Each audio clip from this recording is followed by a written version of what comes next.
If there was a cat in here, he'd be going nuts for this laser.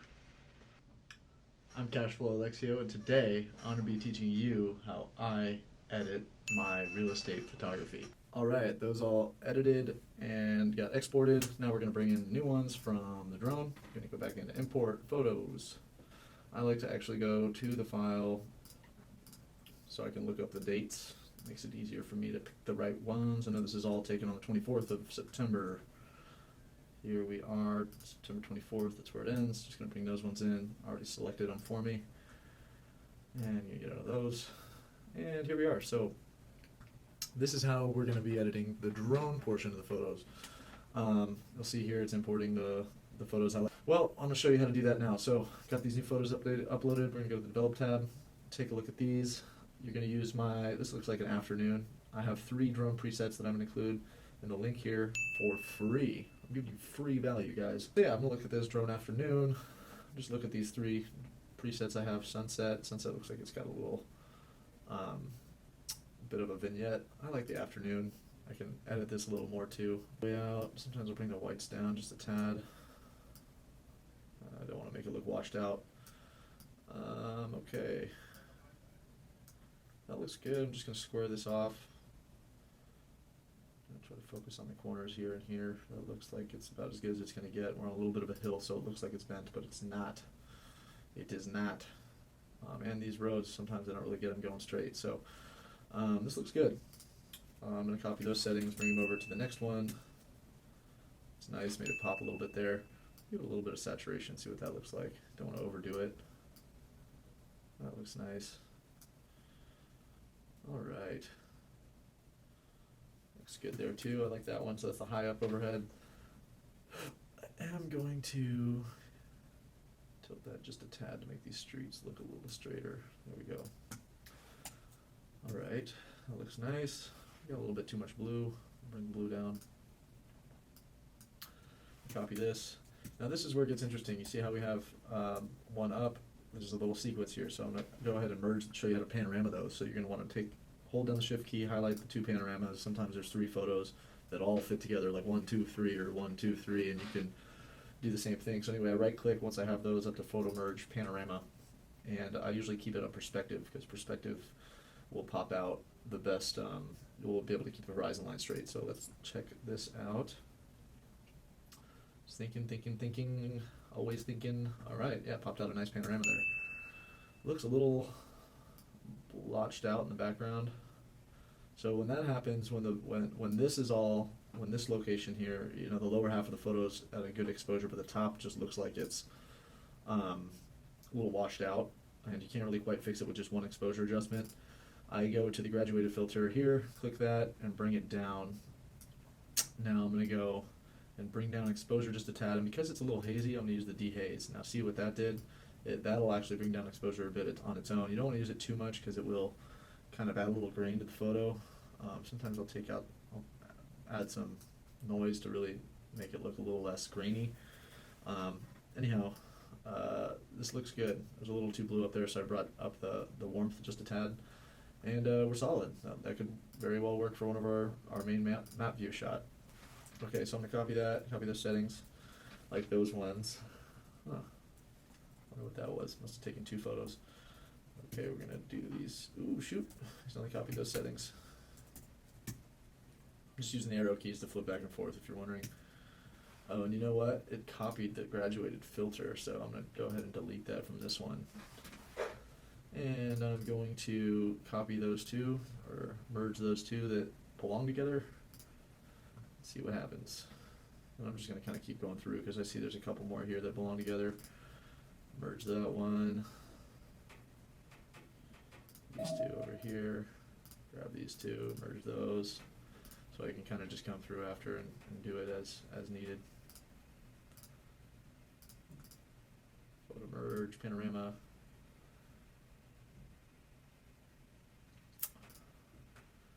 Making good time, cruising through these.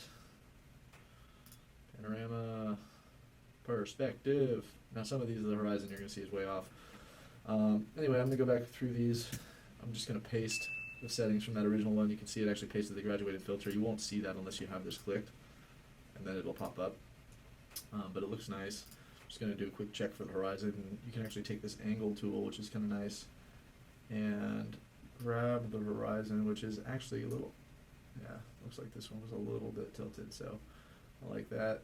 And you want to constrain to image. Boom, bada bing. Get this one here, we're just going to paste the settings, same graduated filter settings. Going to go grab the angle. Got to keep in mind that the ocean keeps going behind Cabrillo Monument and Point Loma over there. Let's see, got another pano over here. And I like to, on these drone shots, I'm going to add all these to the quick collection that I like. And that's just hitting B here on the keyboard. Add to quick collection, add to quick collection, add to quick collection, and add to quick collection, add to quick collection. This is just going to help me find those later. And I'm just going to, I don't like having that much of a, I'm just going to take this off. I just don't like having too much horizon.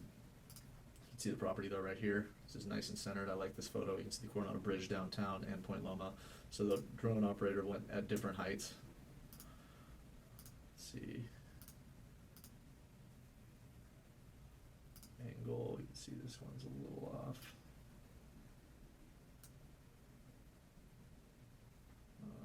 I kind of get the feeling it probably should be more like this. So I'm just going to tilt it. Sometimes you just got to use your best judgment. We're missing some on the corner here. I'm just going to go back over here, constrain to image. It's going to make sure there's no white space.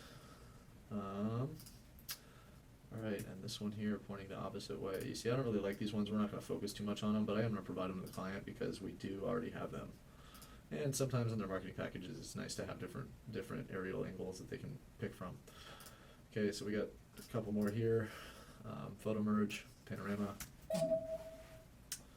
Think faster, computer, come on. Oh, that's a nice shot of the back of the property. Gonna make sure to include all of these in quick collection so that I can, even though this one doesn't have the angle, we're probably gonna use this one, but I don't really like that one. Let's do HDR. Let's kind of start from scratch again. It's a bright day, it's the afternoon. I like this sunset shot. That's a little too, we're just gonna add saturation back here. That looks good. Nice and colorful. And we got a good image here. Paste in those settings. Bada boom, bada bing. Make sure I add that to quick collection. Hitting B. It's a good angle right there. We don't really need to merge those two. Nice angle there. Add a little bit of this back. Take out some of the green. Just looked a little too green. Sometimes you can also just add back pink to try to counteract the green. Yeah, I'll leave that up to you guys. Your artistic ability. These two, this is a good angle, shows you what's going on over in that corner. I want to make sure I get the horizon here.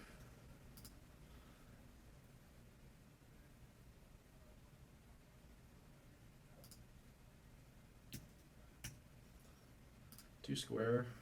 Let me go ahead. This is good. There we go. You can see the neighbor, you can see the property, you can see the horizon. Boom. We did it. We did it, fam. It's a good shot, right? I don't like how the top is a little dark, and I'm not sure why that happened. But whenever that happens, you can always just brighten up that one part of the picture, bring down the highlights some more. This is kind of overkill. You don't have to go that far with each one. I'm really wondering why it's so blue. The blues. I don't know why it's so. Maybe we got a filter on here. No. Don't know why it's getting darker on top. Maybe there's some cloud coverage. Okay. Let's keep going. This is nice. Just don't get why that's happening. Make sure I add all these to quick collection that I want so I don't miss them later.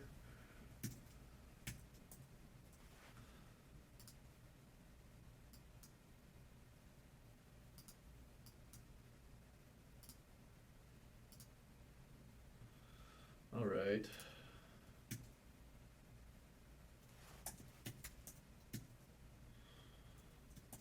And why not? Is there any dehaze going on here? Maybe it's a dehaze. Yeah, it's a dehaze. Just gonna pull that down a little bit on that last one. Just It's just too much. Adds a lot of blue to the image too. Okay, cool.